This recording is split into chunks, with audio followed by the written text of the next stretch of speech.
around this big. All right, if it's a male, you might have lines like that from the baldness. Okay, now so what you do is you grab it around here. You grab it here and peel it back like that. Okay, peel it back. All right, and it'll pull off. It'll make a disgusting sound.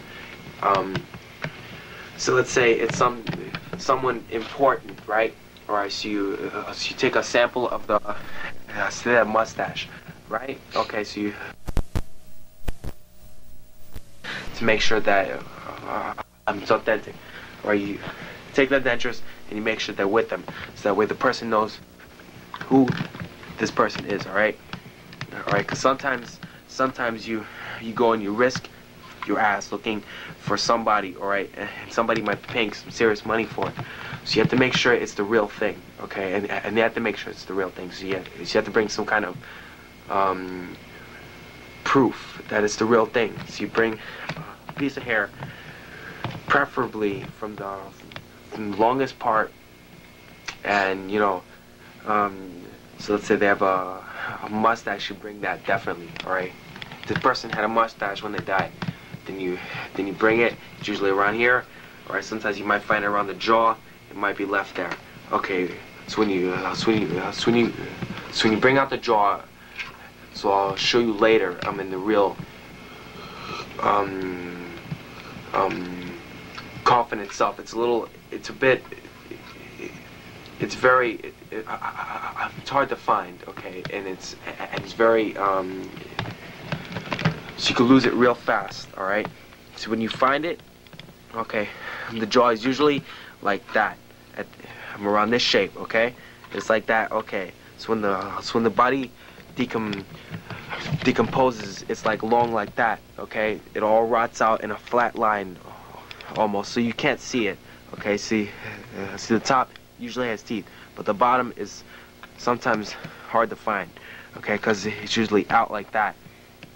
Now when you first find it, you might have to do some fixtures, okay, and put a spring on the sides, so that way, you know, it'll open it up, all right, and shut for show.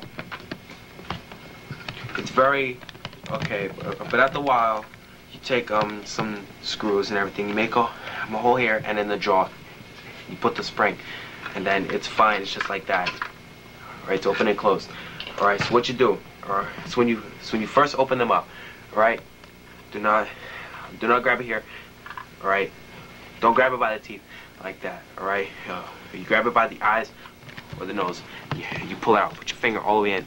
There is nothing there that will hurt you at all. All right, you have to make sure of that. There's nothing that can hurt you. Do not be afraid. Pull it out like that. Do not pull it by the teeth, or else it'll break out like that, and you will have holes. So it's like a waste of time. Okay, so you grab it like that and pull it forward, or so you'll have the backbone like this, all right, and you'll have ribs. Now the shirt usually turns hard, all right, so you have to break off the shirt and you have to rip it back. Now, okay, so try and keep this, or try and keep the real teeth in, right? The roots will pop out very easy. Okay, see, as you can see, the bone is very thin, so that's why these popped out very easily. I can almost pop them in, but I can't pop them in quite right. Why? Because the gum was about this far, so that's why you can't push them all the way in, because that's how far it went when they were alive. Okay, now see, as you can see, these are the nostrils. Okay, for this you're gonna have to take something, push it in, wrap around thin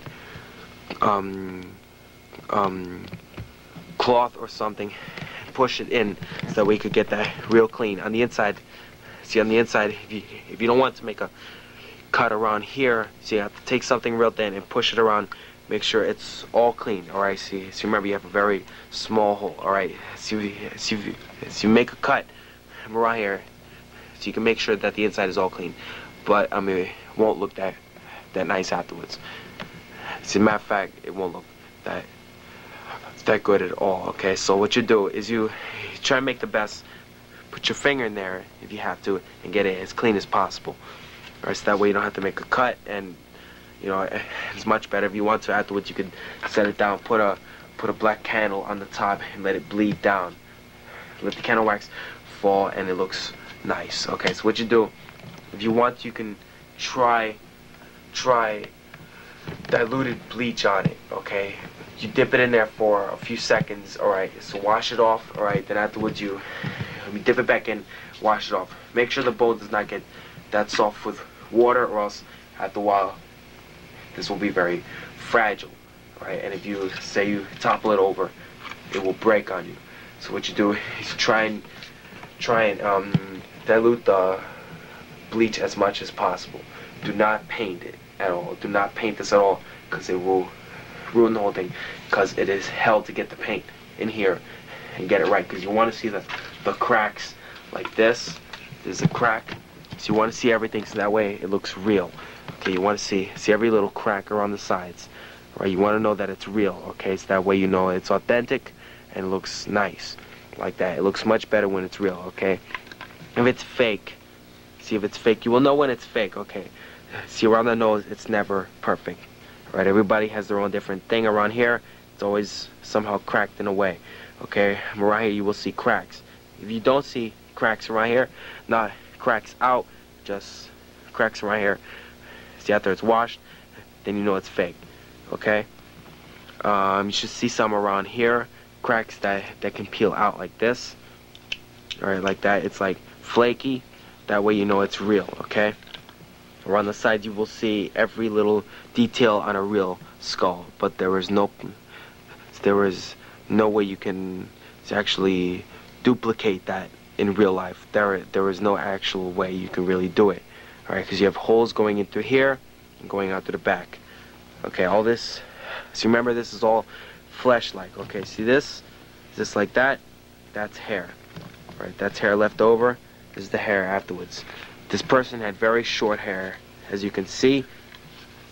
It's like flaky, it flakes off real fast. This right here is my blood, so don't fake that, you know, for blood of the person, alright, because they have no blood. Alright, this is their blood. It's nothing, it's just brownish, it's already decayed. Okay, this one is from a very long time ago. Okay, if you find something more new, you can expect more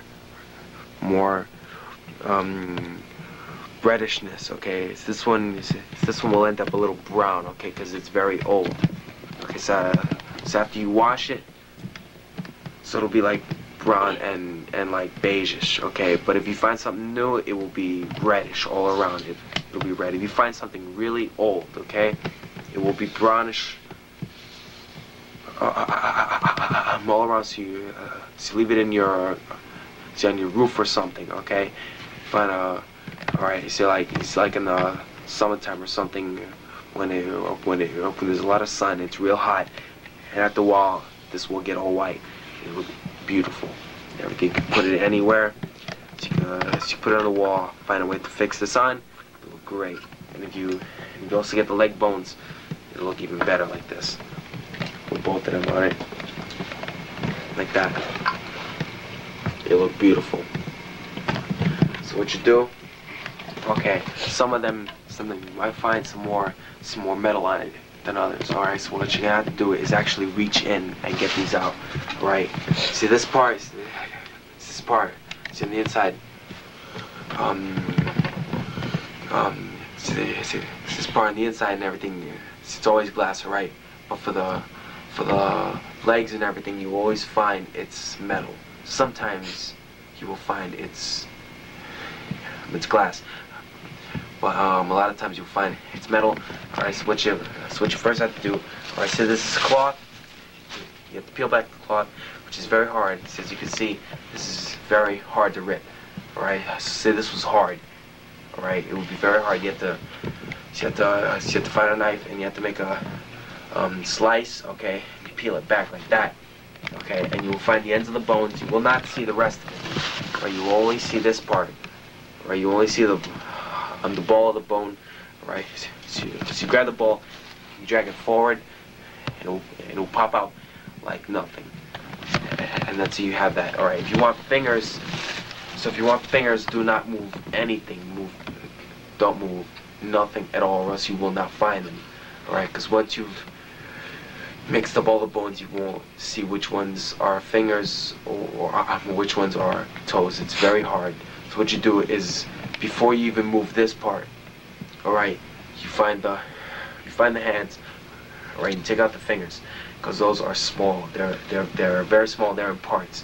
Right? If you rip off this part, you will leave the rest, and this part, and this part, and this part. Alright, so if you want this part, right, you have to take that out first, right? Because it will break off like nothing.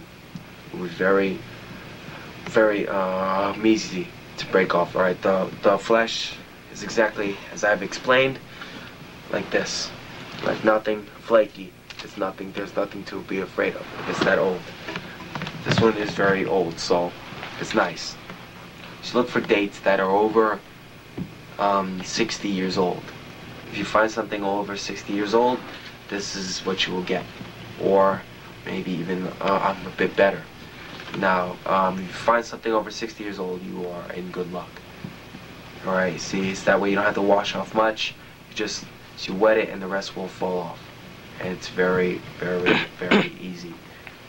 Now, if you find something more new, you have to rub it and rub it and rub it, or you gotta wash off all the blood and everything, you know, because it's a bit more new. This one has almost no brains. Let me see. Right, there's a piece of the brains. Let's see.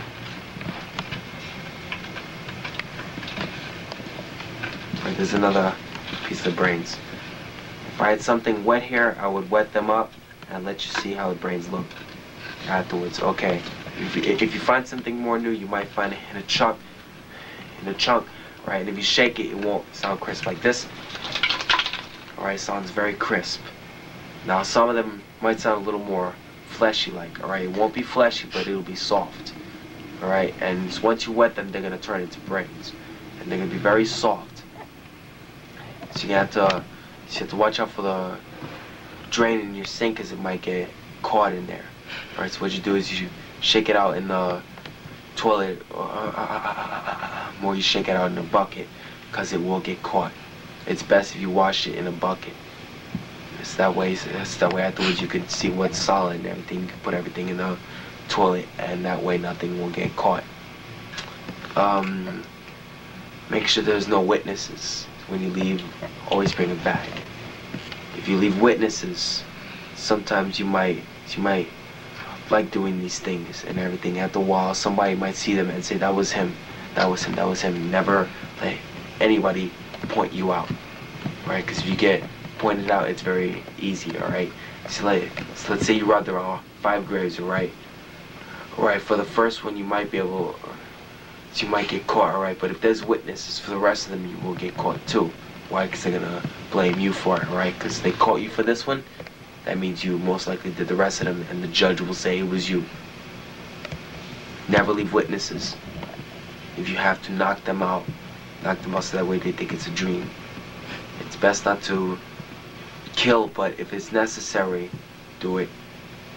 But it's just best so you always have a nice dark bag, not plastic white like this. Why? Because you can see through it, right? You can see shapes. Use paper bags, or a book bag that's leather or something like that, so you can't see the shape. So when you finally find the place, make sure it's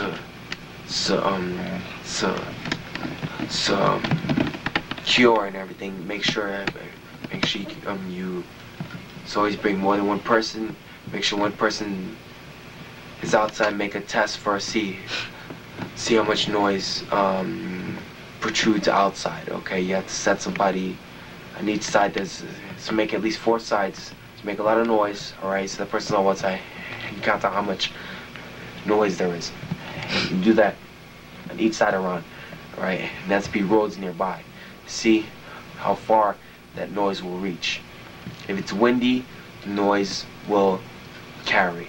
Right, the noise will go far. Okay, it will go much more farther if it's windy. Okay, if it's raining, the rain will help you a lot. If it's snowy, the snow will leave footprints. If it's summertime and there's no rain, then that's, I think, the perfect time, except for one thing: the guards might be a bit active at that time. So what you do it is in around July, when it's a little cold. You wear some nice warm gloves. The guards won't be as active and everything, because they're going to be cold, exactly like you are. So that way they're not going to be active. So still gonna ride around, but not listen that much. So what you do is around, you know, when it's a little cold and it's not raining or snowy outside, you do it. In the summertime you can take the risk, but you know, they're a bit more active, so it's risky.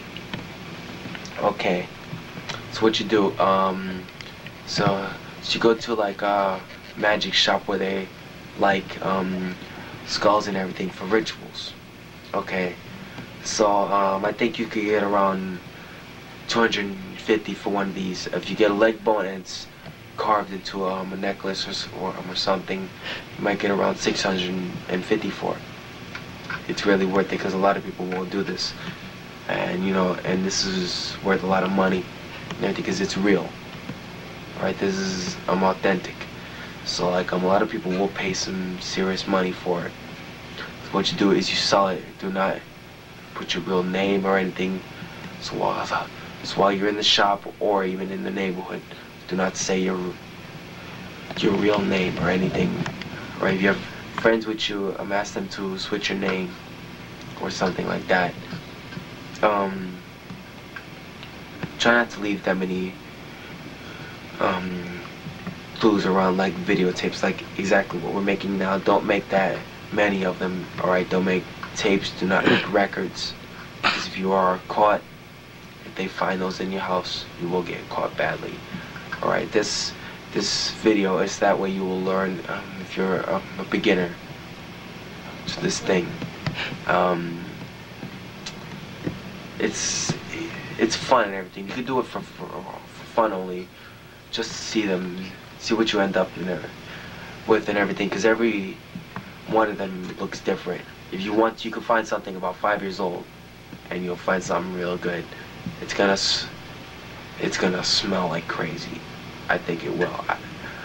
I really think it will. It will be a little fleshy, but I think that's the good part, because if you ask me, alright, your first one's gonna be very exciting, but your second one's gonna be a little boring. This is my second one. This is a little boring, you know. I find no fear in holding it, toss it around, you know. Really, and everything uses a baton, you know. It don't matter to me anymore. If you find something fleshy, that bugs you out, seriously, because it really catches you. It smells, it's hard, but in a way, it's weird and everything. You can see what the person looked like when they first died, right? They're gonna be a little decomposed. So alright, so you look for something about 1 year old at the most. If you want, you can look for a freshly dug grave. Look for a freshly dug grave. It'll be a little hard to find, because so let's say in a mausoleum, right? 5-year-old tombs look exactly the same as 1-year-old or 3-month-olds. Okay, but if you're outside, yo, check it out. If they get something new, you have to bring some kind of tool, man, because to get the head off, like, this is so old that you can just pull the head off. Something with skin on it still, man, you have to rip that shit apart. You have to fucking get bring a hatchet or something. Yeah, if you want to and everything, you could bring a knife. Most likely, alright, if you want, you could grab it, exactly like I said, by the eyes. Okay, there's gonna be eyeballs still. That's why you wear gloves. Don't think of it as a prop, as if it was from a monster movie, just something fake. Alright, the eyeball sockets don't fit that well, okay, but when it's old, you can really push them in. Put your fingers, lock them around like that, pull the head back like that, okay? Pull it back like that. It should loosen up from the spinal cord, so that way you don't mess up this part and everything, ripping it off, okay? Pull it back, okay? And afterwards, you could bring a knife, cut open the neck, and just rip off the rest. Just grab it like that from the jaw and rip off the rest, and it should pop out if it's new. It's going to smell. It might be it might feel a little moldy. Don't think about it. Think of it as a prop. If you want, you can look for something underground. Underground, you should bring at least six people with you. Bring around three to dig for you and everything. So you dig and your friend digs, and then it's another friend digs. You have to find some place really secluded,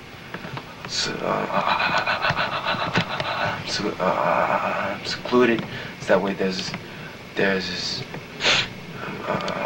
no interruptions. Okay, so you each take turns. First one digs, so then the other digs, and the other digs. All right, and you keep going in a circle. All right, the rest of the three have to be lookouts, because if it's outside, you're out in open ground, it's dangerous. So you have to make sure you do not get caught. If you get caught, this is a serious offense, and I know it. I don't know why I did this. It's fun. I like it. So what you do is you bring guards. Guards are a major necessity. If you have walkie-talkies, even better. Just make sure you keep switching channels every 10 minutes. You should switch to another channel at random. Okay, all right. So right before you go, say you're on channel 12, right? All right. So make the next one 22. All right. So then you hop to 15. All right. Then you go to 14. You don't just do it at random. Do not make it and make it in no mortar whatsoever. Okay. If you want, you could really set them off by putting down clues to it that wouldn't be there out of the ordinary. If you want, you can actually go out of the way. You can bring the old shoes, right, that you have and everything. See, I'm sure you have some old shoes, so you can wear them, right? So you wear those backwards, or you walk, right, and you backtrack a long while, all right? Then you walk forward and everything with those shoes normal, all right? You go all the way back to the grave, right? Then you walk off in some other direction, all right? So that's going to set them off majorly. Alright, yes, you have to think. So you have to make new clues to these things, alright? Because they're not just sitting there waiting for you and everything. You have to make new ones up so that we can set everybody off track. It's like you rob somebody important's grave, okay? So everybody's gonna be looking for you. So you have to set them off the track totally. Make sure they are off the track. Don't drink like I've been drinking when you rob graves, because you can't run as fast, and so your instincts aren't just that well tuned when you're drinking, because you get drunk and you're just low. Alright. So other than that, it's virtually easy. It's a nice business if you find the right people to buy. Alright, see, it's like your first four or five graves, they're gonna be fun, but after a while you're gonna be like, I want money for this. And so you find somebody who's like, who wants this person. Alright, so it's like if you want Elvis or something, you get at least $1 million for it. Alright, if you want Marilyn Monroe, at least get $1 million for it. You get high prices. The more famous they are, get the most high prices. Alright. So if that person really wants it, they will get that money. Or else otherwise it's not worth it. And always ask for money up front. Ask for at least half. So not half, ask for like 25% up front, alright? Because you're risking your ass. I'm actually walking up there, I'm up front robbing it. Because suppose you get caught and everything while you're robbing the grave. You should at least waste some of the money and everything, so you have fun before you get caught, because I don't think you want to go to jail and everything without having wasting none of the money and everything. You want to have fun before you do it. The night before you do it, you should get laid. You should get laid, because that exercises certain muscles, and as a matter of fact, you do have a lot more energy, because I don't know why, it seems to exercise a lot of the muscles that you have, and the next day you somehow do have a lot of energy and everything, and there's a lot of things you might have to do while you're getting this out. And I think, you know, it takes a lot of exercise. You have to push a lot and everything. You might have to run a lot if you get caught. And I don't know. So that's about it for now. The next time we'll show you the coffin itself and the way we opened it and the way it was done. Okay, this was made by Anthony. Well, as a matter of fact, let's forget the last name. It's Anthony and Gino. Okay, this was made by us too. We worked hard. Also, Bucci and Taco also helped it at the very beginning. Me and Gino first opened it up though. Alright, we opened it up. We broke it open, but the other guys helped out a lot. I like to put them in this, you know, but they're not here because they really helped and everything, because we're the forefathers, me, Taco, and Bucci and everything. We're the first ones who opened up and everything. We made this trend from now on. This is a trend. We will keep doing it for the fun, and soon. And our next big hit is Houdini. If you're watching this video, then you'll know who it was. Bye-bye.